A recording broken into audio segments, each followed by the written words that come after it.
राधे राधे प्रिय भक्तजनों, आज हम कामिका एकादशी का महत्व व कथा का श्रवण करेंगे।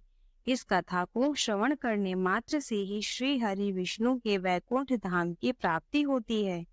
श्रावण कृष्ण एकादशी को कामिका एकादशी कहते हैं। यह व्रत चतुर्भुजी भगवान विष्णु का व्रत है। इस दिन के व्रत को शालिग्राम पूजन भी माना जाता है। इस दिन तुलसी की मंजूरी से भगवान का पूजन किया जाता है। यह व्रत सांसारिक बंधनों से छुटकारा पाने के लिए श्रेष्ठ व्रत है। इस व्रत को करने वाला धन वैभव पुत्र आदि का सुख भोगता है। इस व्रत में गाय के दूध की प्रधानता है।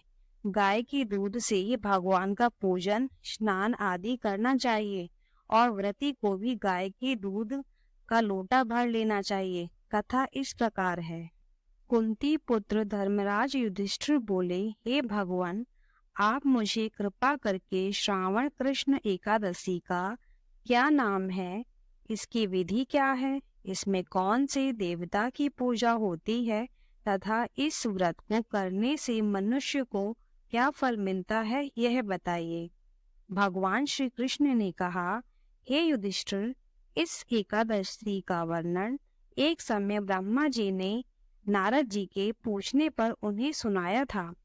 वही मैं तुमसे कहता हूँ।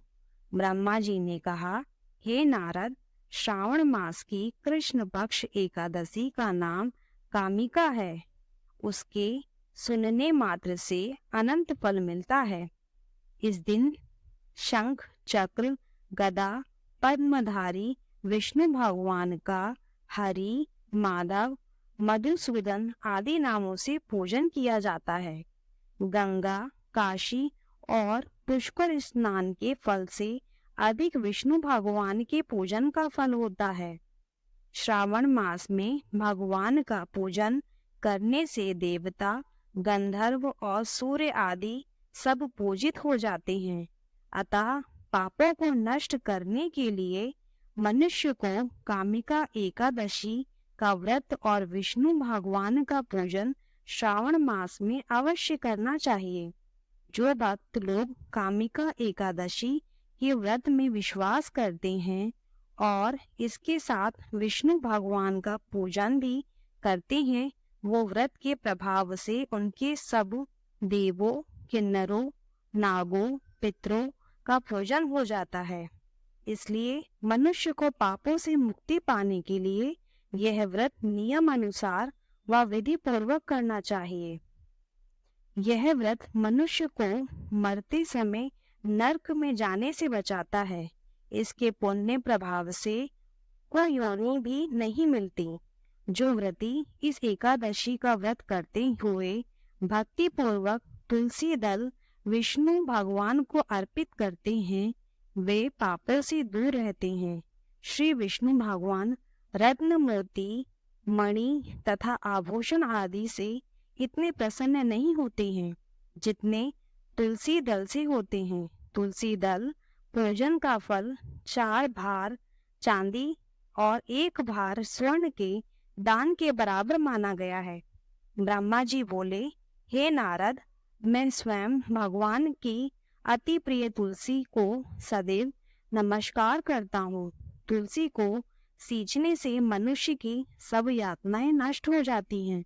तुलसी के दर्शन मात्र से ही मानव के सब दुखों का विनाश हो जाता है और शरीर से तुलसी के स्पर्श करने से ही मनुष्य शुद्ध हो जाता है। तुलसी जल के स्नान से प्राणी की समस्त बाधाएं और यातनाएं समाप्त हो जाती हैं। जो श्रद्धा पूर्वक भगवान के चरणों में तुलसी अर्पण करता है, वह भव सागर से मुक्त हो जाता है।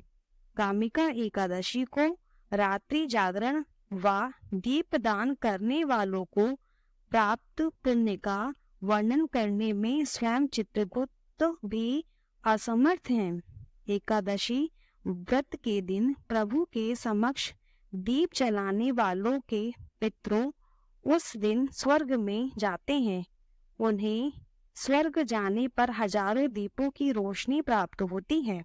ब्रह्मा जी कहते हैं, हे नारद, ब्रह्म हत्या तथा भ्रूण हत्या आदि पापों से नष्ट करने वाली इस कामिका एकादशी का व्रत मनुष्य को यत्न के साथ करना चाहिए। कामिका एकादशी के व्रत के महात्म्य को श्रद्धा से सुनना और पढ़ने वाला मनुष्य सब पापों से छूटकर विष्णु लोक को जाता है। जय श्री हरि।